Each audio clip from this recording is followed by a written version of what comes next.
ಇನ್ನು ಮೆಜೆಸ್ಟಿಕ್ ಮತ್ತು ಮಲ್ಲೇಶ್ವರ ಮಾರ್ಗವಾಗಿ ನೀವು ಡೈಲಿ ಓಡಾಡೋರು ಅನ್ನೋದಾದ್ರೆ ಈ ಸ್ಟೋರಿಯನ್ನ ಗಮನಿಸಿ. ಯಾಕಂದ್ರೆ ಮಲ್ಲೇಶ್ವರ ಟು ಮೆಜೆಸ್ಟಿಕ್ ಮಾರ್ಗದ ರಸ್ತೆ 3 ತಿಂಗಳು ಕ್ಲೋಸ್ ಆಗಿರುತ್ತೆ. ಇನ್ನು ಮುಂದೆ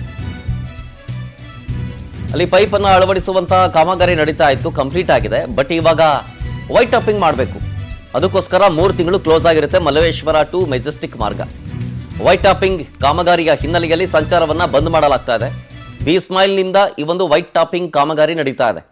ಸುಮಾರು 6 ತಿಂಗಳಿನಿಂದ ಈ ಪೈಪನ್ನು ಅಳವಡಿಸುವಂತಹ ಕಾರ್ಯ ನಡೀತಾ ಇತ್ತು, ಅದು ಕಡೆಗೂ ಕಂಪ್ಲೀಟ್ ಆಗಿದೆ. ಈಗ ವೈಟ್ ಟಾಪಿಂಗ್ ಮಾಡುವಂಥ ಸರದಿ. ಸೊ ಹಾಗಾಗಿ ಸದ್ಯ ರಸ್ತೆಯ ಒಂದು ಭಾಗದಲ್ಲಿ ವೈಟ್ ಟಾಪಿಂಗ್ ಕಾಮಗಾರಿ ನಡೀತಾ ಇದೆ, ಮತ್ತೊಂದು ಭಾಗದ ಕಾಮಗಾರಿ ನಡೀಬೇಕು. ಮಲ್ಲೇಶ್ವರದ 8ನೇ ಮುಖ್ಯ ರಸ್ತೆ ಮತ್ತು 7ನೇ ಮುಖ್ಯ ರಸ್ತೆ, 18ನೇ ಕ್ರಾಸ್ನವರೆಗಿನ ರಸ್ತೆ ವೈಟ್ ಟಾಪಿಂಗ್ ಕಾಮಗಾರಿ ನಡೀತಾ ಇದೆ. ಯಾವಾಗ ಈ ಪೈಪನ್ನು ಅಳವಡಿಸುವಂತ ತುಂಬಾ ತೊಂದರೆ ಆಗುತ್ತೆ. ಮತ್ತೆ ಇಲ್ಲಿ ಪೊಲೀಸ್ ಸ್ಟೇಷನ್ ರೋಡಲ್ಲೂ ಬರ್ಬೋದು, ಆದ್ರೆ ಒಂದೇ ಈ ಕಡೆ ಮಾಡೋದ್ರಿಂದ ತೊಂದರೆ ಆಗುತ್ತೆ. 3 ಕಿಲೋಮೀಟರ್ ಆ ಕಡೆಯಿಂದ ಬರಬೇಕು. ಬಂದ್ರೆ ಮೇಲೆ ಆನಂದರ ಸರ್ಕಲ್ ಮೇಲೆ ಬರಬೇಕು, ಇಲ್ಲಾಂದ್ರೆ ಹಿಂಗೇನೆ ಬರಬೇಕು, ಶ್ರೀರಾಮ್ಪುರ ಮೇಲೆ ಬರಬೇಕು. ಕಷ್ಟನೇ ಏನ್ ಮಾಡೋದು, ಈಗ ಗ್ಯಾಸ್ ಇರೋ ರೇಟಿಗೆ ಎಲ್ಲ ತುಂಬಾ ಕಷ್ಟ ಆಗುತ್ತೆ. ನಿಮಗೆ ಬೇಗ ಮುಗಿಸ್ಬೇಕು ಗೌರ್ಮೆಂಟ್ ಅವರು. ಶ್ರೀರಾಮ್ಪುರಂ ಕಡೆಯಿಂದ ಬರಬೇಕು, ತುಂಬಾ ತೊಂದರೆ ಆಗುತ್ತೆ.